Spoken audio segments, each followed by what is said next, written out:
చూడొచ్చు ఈ కెనాల్ ఎలా ఉందో.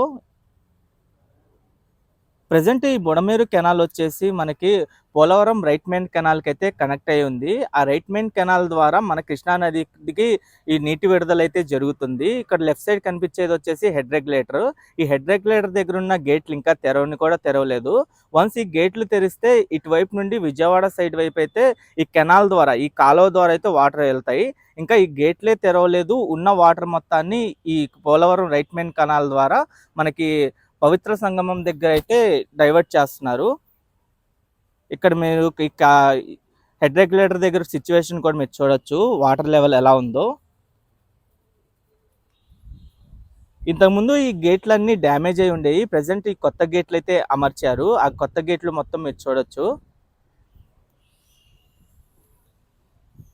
అలాగే లెఫ్ట్ సైడ్ వైపు ఉన్న కట్ట ప్రాంతం కానీ, ఈ కెనాల్ ఫ్లో అయ్యే మొత్తం ఏరియా మొత్తం మీరు చూడొచ్చు. ప్రెజెంట్ వెలగలేరు హెడ్ రెగ్యులేటర్ దగ్గర ఉన్న సిచ్యువేషన్ అయితే ఇది. చాలా మంది ఏంటంటే ఈ కెనాల్ వైపు ఈ గేట్లు తెరిచేసి వాటర్ వచ్చేసి విజయవాడ సైడ్ ఎంత మునిగిపోతుందని చెప్పి కొన్ని వదంతులు అయితే సృష్టిస్తున్నారు.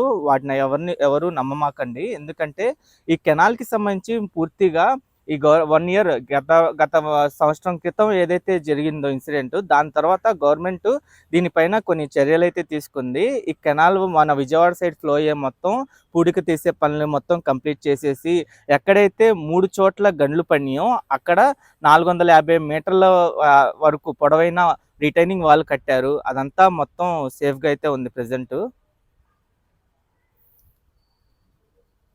ఇక్కడ కూడా మీరు చూడొచ్చు. ఇక్కడ గేట్లు తెరిస్తే ఇటువైపు నుండి లెఫ్ట్ సైడ్ కెనాల్, ఏదైతే మీకు కెనాల్ కనిపిస్తుందో ఇటంతా మనకి విజయవాడ వైపు అయితే వెళ్ళిద్ది.